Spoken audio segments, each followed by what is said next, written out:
Welcome to another video at the Ben Impact. Once again, we're delving into the world of stretching. This time, we will explore the foundational knowledge and cover the different types of stretching. On our last episode, we questioned the hypothesis if stretching was a good practice to increase muscle mass and strength. While animal studies on birds show incredible results, there are still mixed results in human studies who contend with different methodologies and practices. So, what is stretching? Is a physical activity that involves elongating or lengthening muscles, tendons, and other soft tissues in the body. The main goal is to improve flexibility, which directly impacts the range of motion in our joints. Stretching can be part of various activities, including exercise routines, sports, training, rehabilitation, and general wellness practices. Now, the debate on stretching and injury prevention is ongoing. While some studies suggest it might not reduce muscle soreness and could slightly impact performance, others highlight its benefits in improving flexibility, increasing muscle blood flow, aiding in recovery, and reducing the risk of muscle strains. Better flexibility not only enhances performance, but also decreases the risk of injuries.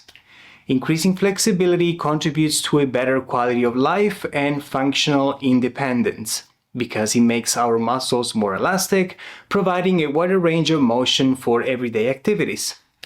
There are two main types of stretching, active and passive. Active stretching involves holding the stretch position yourself, while passive stretching requires an external force to move the joints through their range of motion. Now, let's explore the four major types of stretches: static, PNF or proprioceptive neuromuscular facilitation, ballistic, and dynamic.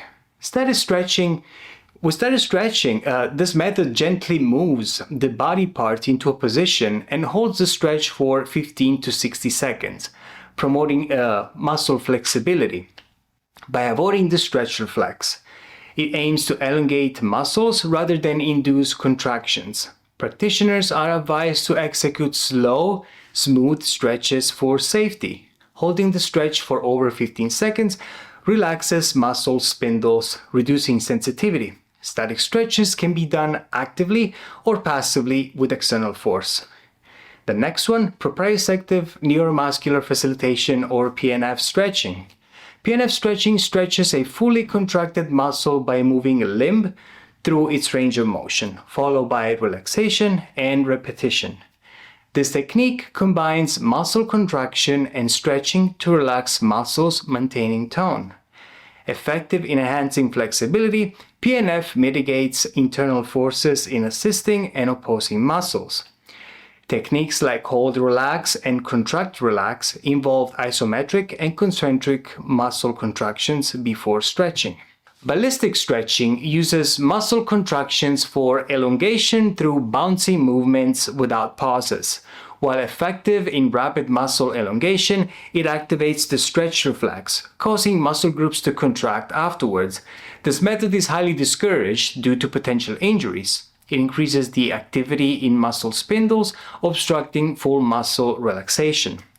Dynamic stretching instead occurs with sport-specific movements by moving body parts through their full range of motion to enhance flexibility and warm up muscles. Unlike ballistic stretching, it avoids bouncing and abrupt movements, focusing on controlled, sport-specific muscle actions, a tailored warm-up at lower intensity.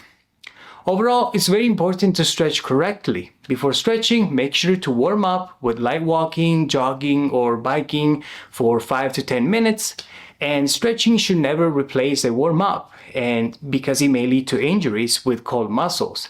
So strive for symmetry, concentrate on major muscle groups, avoid bouncing, and hold the stretch for about 30 seconds while breathing normally. The effectiveness of stretching can vary based on individual fitness levels, the specific activity, and overall health. Incorporating stretching into a well-rounded fitness routine can contribute to overall flexibility and joint health. Always perform stretches correctly and avoid overstretching, especially with existing health conditions or injuries. In our next videos, We will put together a routine with a series of dynamic and static stretches that are ideal to perform before and after working out. Until then, I will see you next time.